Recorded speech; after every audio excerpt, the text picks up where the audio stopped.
What's up, everybody? You already know who it is. It's DripGodDero, and I'm back at you guys with another banger. So, as you guys can see, I got the Lakers hat on because y'all already know it's Lakers in 6 tonight.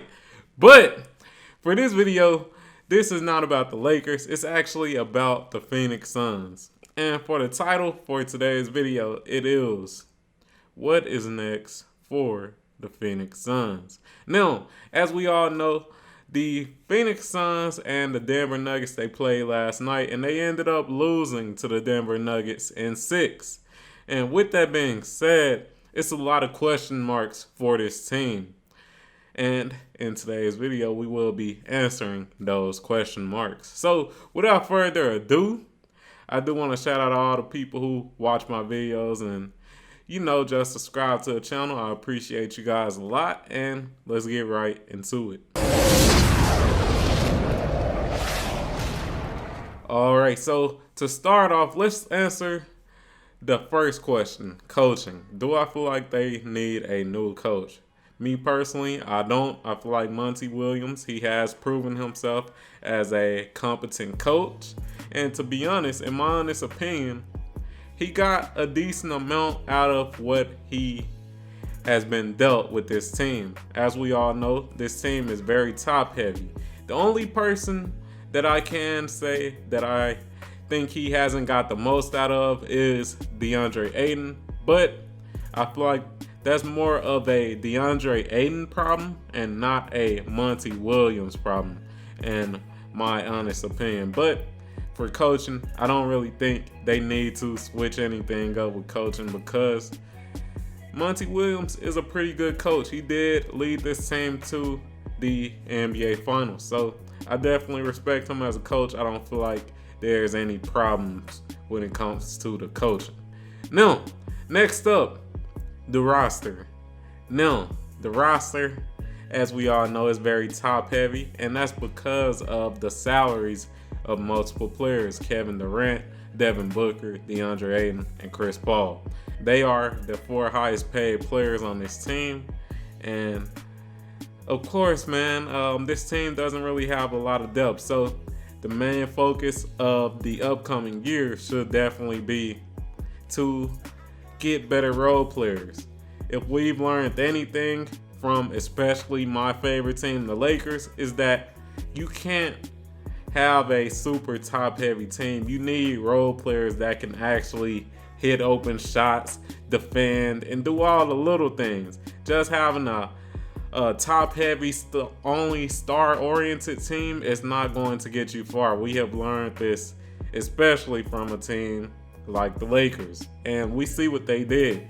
They made a couple of adjustments, traded a couple of players and got some depth, and now they're actually, striving. They're actually being fruitful. It looks like that was definitely a success. But what I want to do right now is just show you guys this team's salary so that we can definitely get a better idea of what is needed to actually move this team forward and see further success than the success they have been having lately. All right, so we have switched over, as you can see, and shout out to Hoops Hype.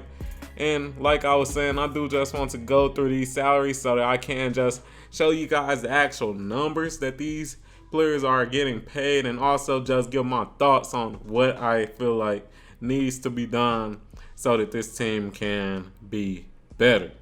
Now, as we can see, Kevin Durant is the highest paid player, and he's also the best player on the team. So what do you expect? And he's locked in for the next 3 years. So you don't really have to worry about, too much when it comes to re-signing him. Same with Devin Booker, the second highest paid player on the team. And yeah, he's locked in for the next 4 to 5 years. So you don't really have to worry about paying him or, anything of that nature as well. Right under them is DeAndre Ayton. Now, this player is definitely a question mark. And the reason I say it's a question mark is because, as we can see, he still has 3 more years on his contract. And in this playoffs, he really didn't show up too much. His backup was actually better. Yes, his backup was actually better. Jock Landale, yeah, him. He was actually better than DeAndre Ayton if you look at the plus minus stats and things of that nature. So it's definitely a big question mark when it comes to him. Also, another big question mark comes with Chris Paul. As we know, Chris Paul is like the Avatar. Whenever you need him most, he disappears. He gets injured. And that continues. But to make matters worse is his contract. He is still signed on this team for 2 more years. Now, I know a lot of y'all probably saying we should trade Chris Paul. We should trade Chris Paul. But he has one of those contracts that are near impossible to actually trade. And the reason for that is because it's not like it's an expiring contract. Any team that they trade Chris Paul or DeAndre Ayton to, they got to deal with them for the next 2 and 3 years. So most teams, they're not going to be wanting to take that type of load. And it's tough.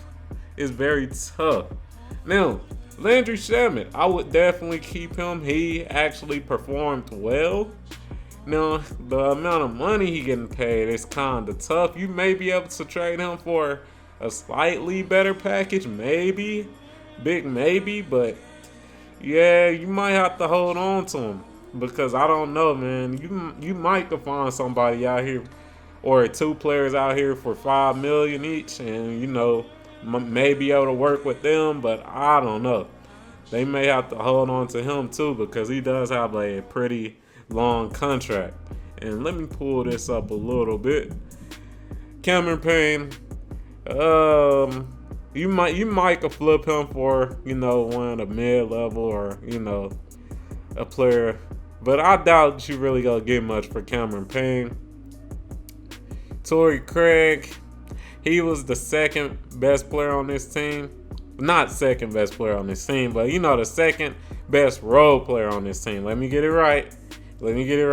But I would try to re-sign Torrey Craig. He will be a free agent coming up this upcoming season, so they may not be able to keep him. Bismack, I'll let him go. He just was a little too small.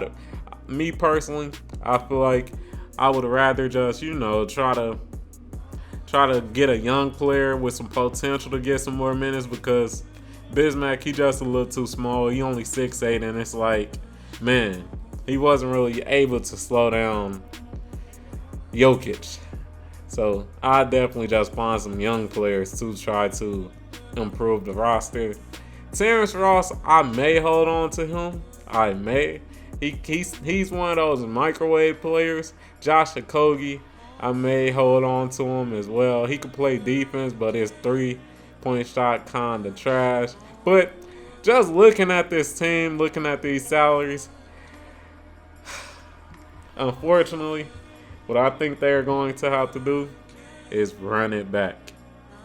If by a miracle they're able to trade Chris Paul or DeAndre Ayton, then it's definitely a lot of potential for this team to definitely get better. But I don't see them having a success story similar to the Lakers. They don't have an expiring contract like Russell Westbrook. They don't have that luxury. So with that being said, more than likely, their best option is to just run it back.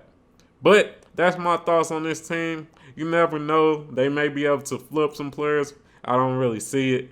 But, hey, if you enjoyed this video, like the video, comment on the video, subscribe to the motherfucking channel, turn on notifications and all that good stuff, and I'm out. Peace.